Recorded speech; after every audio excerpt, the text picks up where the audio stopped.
Buenas tardes, bienvenidos a la Semana del Ambiente. Mi nombre es Celeste Lemos y estoy representando a la Subsecretaría de Planeamiento y Sustentabilidad Urbana.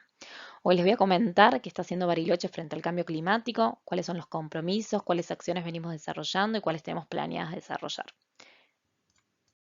Acá les presento el listado de los contenidos que vamos a conversar hoy. En primer lugar, qué es el cambio climático, algunos conceptos básicos sobre el efecto invernadero y el calentamiento global, seguidos por los compromisos que asume la ciudad frente al cambio climático, que nos va a llevar a conversar sobre el tercer punto, que es la elaboración de nuestro Plan Local de Acción Climática. También contaremos sobre lo que es la herramienta del inventario de gases de efecto invernadero, que justamente es útil para definir qué acciones priorizar. Y por último, contaremos las estrategias de mitigación de las emisiones en sus tres ejes, que son la energía, la movilidad y los residuos. Finalizamos comentando cuáles son los próximos pasos para continuar trabajando en esta línea. Antes de empezar, les quiero presentar esta nube de palabras que tiene muchos conceptos vinculados con lo que va a ser la charla de hoy y también con distintos temas que probablemente ya han escuchado en otras charlas, en distintos webinars o tal vez lo han leído en alguna nota periodística, como puede ser, por ejemplo, cambio climático, calentamiento global, emisiones. La idea es que sirva de disparadores de distintos conceptos y podamos ir definiendo y diversificando cada uno. Ahora sí, ¿qué es el cambio climático? Para eso primero vamos a definir lo que es el efecto invernadero. El efecto invernadero es un fenómeno natural presente en la atmósfera que permite que la Tierra mantenga una temperatura templada para la vida humana. Este fenómeno se da como consecuencia de los gases de efecto invernadero presentes en la atmósfera, que tienen justamente la propiedad de absorber y remitir la radiación solar que la Tierra recibe. Es decir, absorbe ciertas radiaciones permitiendo una temperatura acorde a la vida humana, y otras son nuevamente reflejadas a la atmósfera. Los principales gases de efecto invernadero son el vapor de agua, el dióxido de carbono, el óxido nitroso, el metano, los cloroforcarbonados y el ozono. Si bien ya se encuentran naturalmente en la atmósfera, también son producto de actividades antrópicas como la quema de combustible para generación de energía o para el transporte, o el manejo de residuos, que emite demasiado metano. El problema está cuando estos gases se dan en concentraciones elevadas justamente debido a estas actividades, incrementando el efecto invernadero natural y aumentando así la radiación absorbida por la Tierra. Es decir, aumenta la temperatura del planeta y provoca el calentamiento global, y como consecuencia el cambio climático. Bueno, y en este video justamente vemos este aumento de la temperatura en el planeta, cómo va cambiando el color a lo largo de los años, ya que lo que provoca el cambio climático es una variación significativa en los componentes del clima. Si bien ya han habido históricamente variaciones por composiciones naturales, como pueden ser las erupciones volcánicas, en los últimos años se ha detectado una variación de la temperatura vinculada con procesos de industrialización, como por ejemplo la combustión de recursos fósiles o la tala de bosques, o también métodos de explotación agrícola. Y todas estas actividades han llevado también al incremento de las emisiones de dióxido de carbono. ¿Y cuáles son las consecuencias del cambio climático? Bueno, seguramente ya han visto algunas de esas fotografías que andan dando vueltas, como por ejemplo la del oso que se derrite el hielo, también lo que es cambio de circulación en los océanos, el aumento o disminución de las precipitaciones mucho más abundantes o periodos más secos, como se puede ver acá, que perjudica también lo que es el uso del suelo, ¿sí? También lo que es las olas de calor y de frío se hacen como más intensas, las migraciones forzadas también por parte de la población que tiene que desplazarse, buscar un nuevo lugar para vivir, porque por ahí sus condiciones climáticas no les permite seguir viviendo en su lugar, en su origen. Bueno, ¿y por qué trabajar a nivel gobierno municipal el cambio climático? Justamente porque es la autoridad visible y cercana a la ciudadanía, quien conoce también las necesidades y las oportunidades del territorio, y además son quienes también responden con urgencia ante posibles emergencias, como pueden ser incendios en el caso de la Patagonia. En cuanto a los compromisos que asume la ciudad frente al cambio climático, tenemos, por ejemplo, la Carta Orgánica, la cual trata sobre la protección del ambiente, evitar la contaminación, participar en la defensa ecológica de la ciudad, reparar los daños causados, y en la misma asegura también el derecho a un ambiente sano para todos los ciudadanos. En el 2015 también se sancionó la Ordenanza de Cambio Climático, la cual tiene como objeto regular la intervención municipal para la reducción de las emisiones de gases de efecto invernadero y la adopción de medidas de adaptación frente al cambio climático. Por otro lado, tenemos la adhesión a la Red Argentina de Municipios frente al Cambio Climático en el 2015 por parte del municipio. Esta red agrupa diversos municipios del país, el cual intercambian experiencias, conocimientos y la red los acompaña por medio de asesoramiento para la elaboración del Plan Local de Acción Climática, por medio de obtención y búsqueda de financiamientos para concretar diversas acciones y demás actividades vinculadas con lo que es cambio climático. Por otro lado, tenemos el Acuerdo de Alcaldes por el Clima y Energía, el cual fue firmado en el 2016. Es un acuerdo internacional en el cual participan diversos gobiernos locales que lideran con la lucha contra el cambio climático. Al día de hoy ya hay más de 10.000 autoridades de todo el mundo que sumaron su compromiso aquí mismo. Y después tenemos lo que es el Plan Local de Acción Climática y el inventario, que lo abordaremos en mayor detalle en esta presentación, pero son partes de los acuerdos que se firman en los demás documentos, digamos, y justamente buscan concretar las acciones, buscan ser herramientas para facilitar la implementación de estas acciones, detectar dónde debemos intervenir y cuáles serían las acciones que tendrían mayor impacto. Ahora explicaremos cada uno con más detalle. El Plan Local de Acción Climática justamente es una herramienta de planificación estratégica de un gobierno local, como su nombre bien lo indica, que permite optimizar la gestión de los recursos técnicos y económicos para hacer posible la transición hacia una ciudad resiliente. Para la elaboración del plan, entonces hay que tener en cuenta e incorporar el perfil de la ciudad, lo cual depende de su clima, su geografía, su geología y demás, las actividades que presenta, identificar las amenazas, riesgos y vulnerabilidades de la ciudad para la parte de adaptación al cambio climático, e identificar también las principales emisiones de los sectores provenientes de energía, residuos y movilidad para luego definir estrategias generales para reducir estas emisiones en cuanto a las diversas acciones que se proponen. ¿Y en qué estado nos encontramos hoy con este Plan Local de Acción Climática? Bueno, la ciudad de Bariloche ya ha presentado los primeros lineamientos en el cual define el perfil de la ciudad, define también los ejes y las acciones por cada eje que se están llevando en la ciudad, tanto acciones propias como externas del municipio y otros organismos que están colaborando justamente para lograr estas acciones, en conjunto también con la Mesa de Bariloche Sustentable.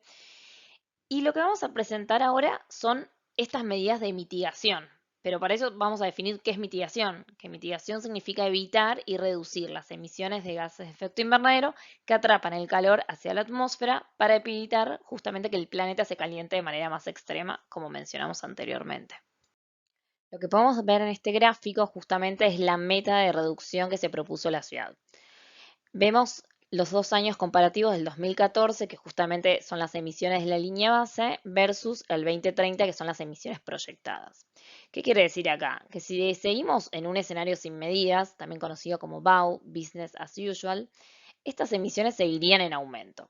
Pero lo que hace la ciudad es comprometerse a reducir en un 20% las emisiones al 2030 en una primera instancia, como por medio de medidas de reducción de emisiones a partir de sus distintos ejes y las acciones que se consideran dentro de cada eje, que serían energía, movilidad y residuos. Brevemente, volvemos a repasar qué es el inventario de gases de efecto invernadero, que como mencionamos antes, es una herramienta que permite identificar los sectores y subsectores responsables de las principales emisiones, es decir, los sectores, por ejemplo, energía, movilidad, residuos, y los subsectores, por ejemplo, si es de edificios residenciales, edificios comerciales, industrias y demás. Este inventario, una vez que tenemos identificados estos sectores y subsectores, me permite definir medidas de mitigación con mayor eficiencia. Es decir, una vez que tengo identificados los sectores que emiten más, puedo ser más eficiente con las medidas porque sé dónde abordar el problema, sé dónde va a tener mayor impacto. Por otro lado, me permite comunicar a distinto público y es una herramienta también que permite comparar entre distintas ciudades y a nivel país también y posicionarse dependiendo de la cantidad de emisiones que cada ciudad genera. Y acá podemos ver el resultado de este inventario. Como les dije recién, dividíamos en los ejes de energía, transporte y residuos. Podemos ver que el sector energético se lleva gran parte de la torta, un 55% aproximadamente de las emisiones provienen del sector energía, mientras que el transporte se ubica en segundo lugar con un 35% y los residuos con un 10%. Las emisiones totales, estas que estamos considerando para este estudio, son de acuerdo a los datos del 2016 y se consideraron 973.031 toneladas de dióxido de carbono equivalente por año. Acá tenemos otro tipo de resultado, el cual permite identificar la cantidad de emisiones de la ciudad de Bariloche con respecto a nación y al mundo. Estas son emisiones per cápita, ¿sí? El promedio más o menos, como podemos ver acá del mundo, está entre 7 y 8. Hay países que tienen mayor cantidad de emisiones per cápita, que pueden llegar hasta 16 toneladas de dióxido de carbono. En nuestro caso estamos cerca de 8 toneladas de dióxido de carbono. Ahora sí, ya pasamos a las estrategias de mitigación. Y en primer lugar vamos a ver las del sector energía, que vimos que era el mayor generador de emisiones de gases de efecto invernadero. Y a su vez, en la torta que identifica los subsectores, emisores también de estas emisiones, el principal es los edificios residenciales, que se lleva casi un 72% del total. En segundo lugar, vienen los edificios comerciales e institucionales, luego le siguen las emisiones fugitivas y por último las industrias de energía. Ahora sí ya pasamos a las estrategias de mitigación en cada sector. En primer lugar empezamos por el sector energía. Y en el sector energía, la ciudad de Bariloche, tanto con diversas organizaciones, con la Mesa de Bariloche Sustentable, con el municipio, se trabajan distintos ejes, a su vez como es el uso racional, la eficiencia energética y las energías renovables. El uso racional tiene que ver con todo lo que es concientización, comunicación, difusión, es decir, el cambio de hábitos, el famoso apagar las luces de los espacios que me voy.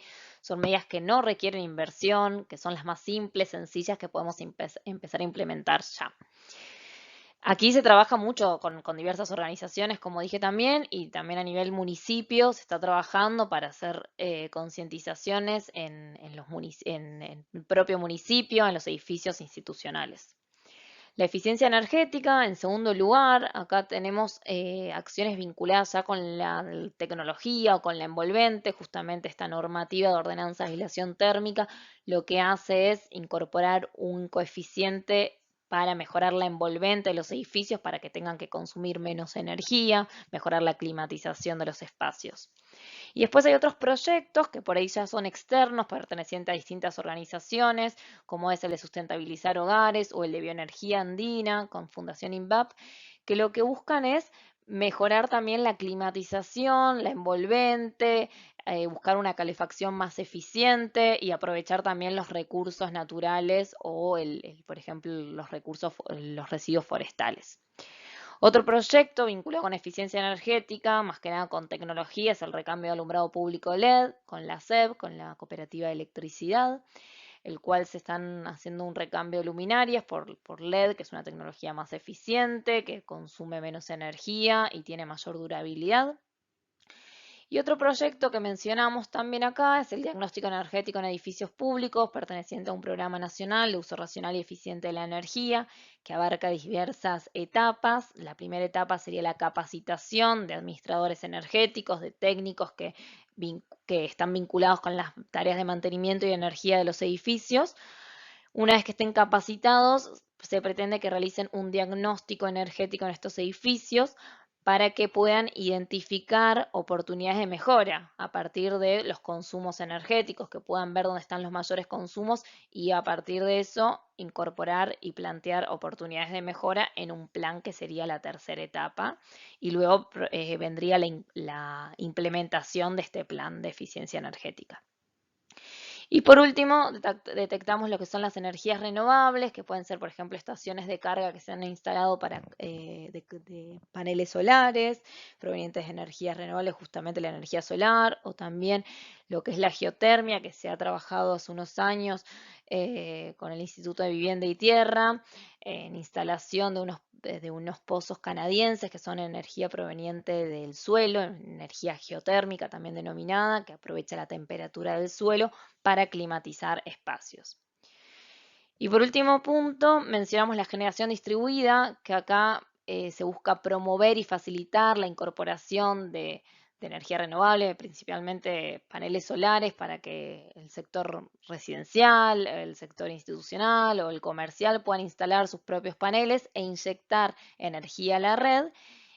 Y a su vez se les hace un descuento cuando están generando más de lo que consumen, ya que se les estaría vendiendo ese excedente a la red, o si no, estarían reduciendo su consumo, reduciendo la factura de electricidad, ya que tienen un porcentaje de energía abastecido por energía renovable.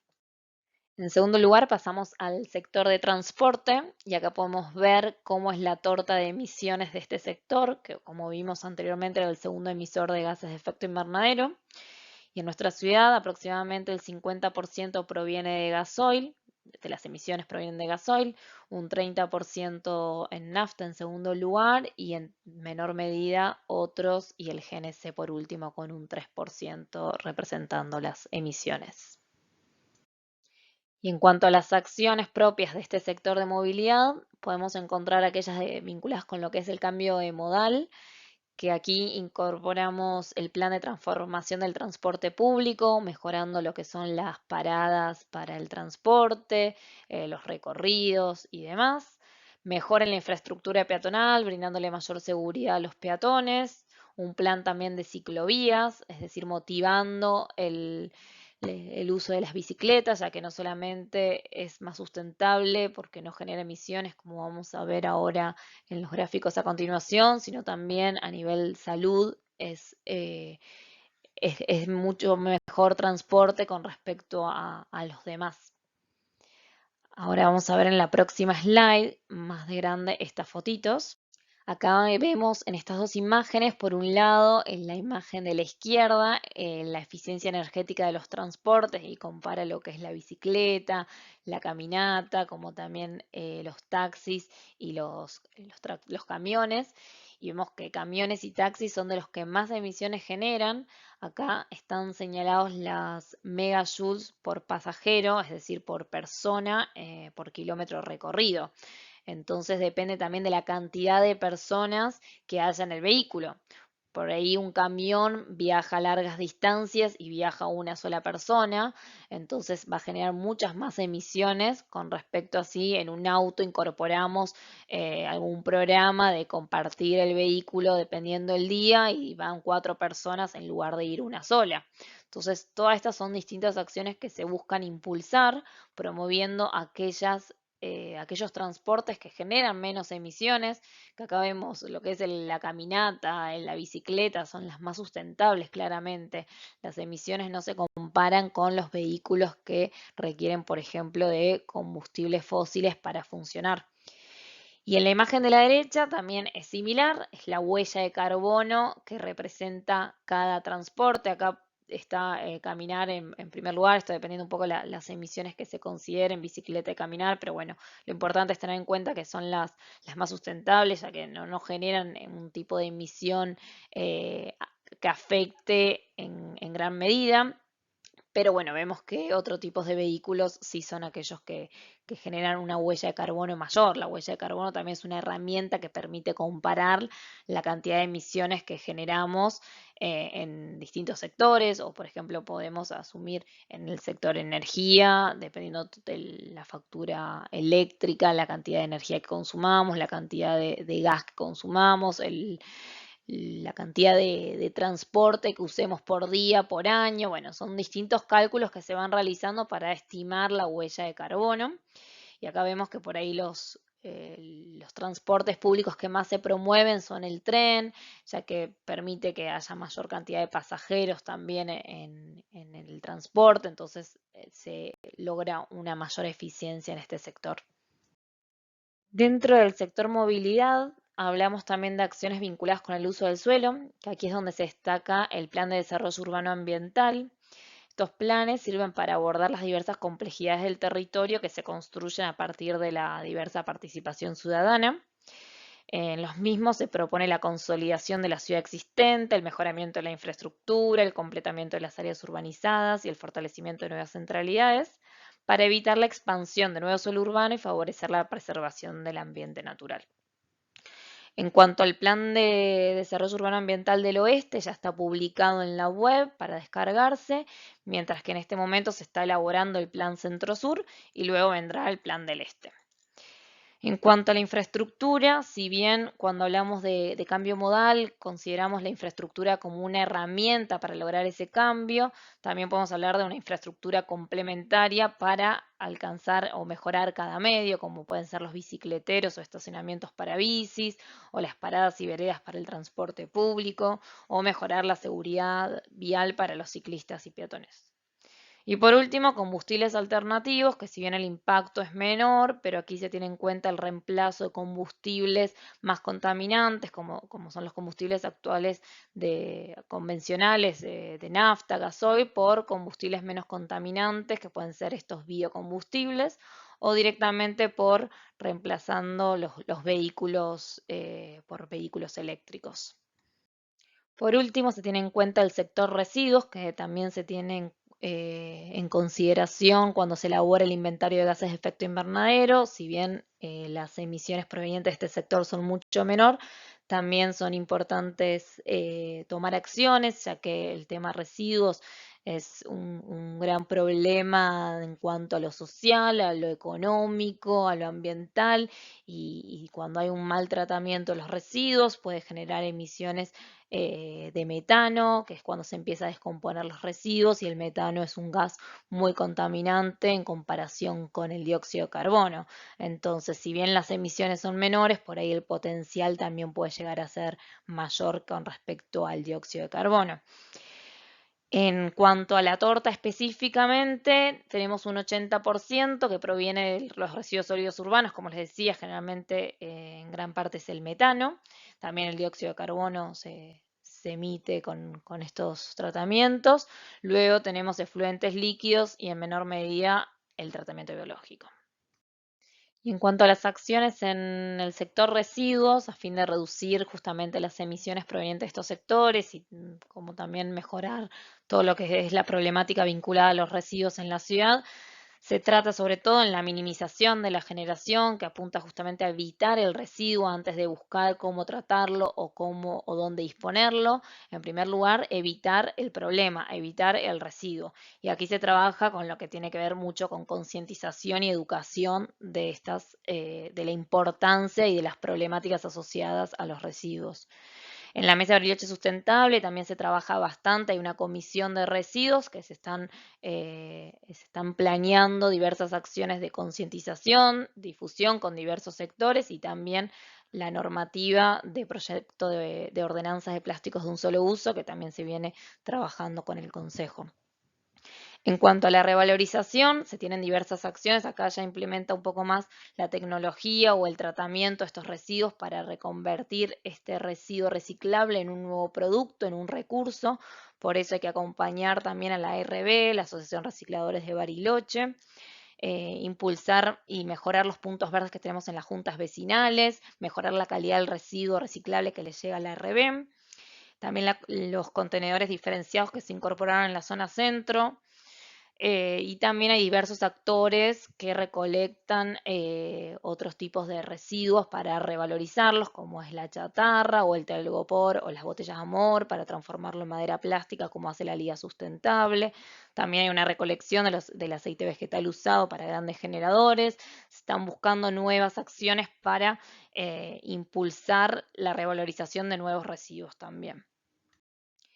Bueno, y ya para ir cerrando, como próximos pasos o acciones pendientes para realizar, se tiene el trabajo en conjunto con la Red Argentina de Municipios frente al Cambio Climático para identificar y priorizar las acciones para aumentar la ambición de estas metas que comentamos anteriormente en cuanto a la meta de mitigación para llegar a cumplir los objetivos propuestos.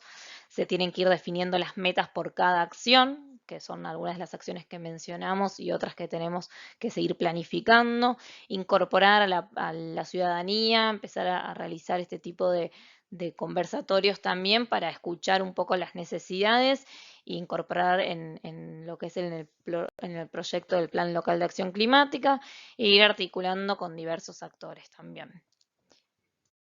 Bueno, y ya con esto cerramos. Muchas gracias por haber participado de esta charla. Espero que les haya gustado y que sigan disfrutando también las demás charlas y actividades que se están dando en la Semana del Ambiente, que todavía hay mucho por ver y con mucha variedad de temas, de organizaciones, así que súper enriquecedor.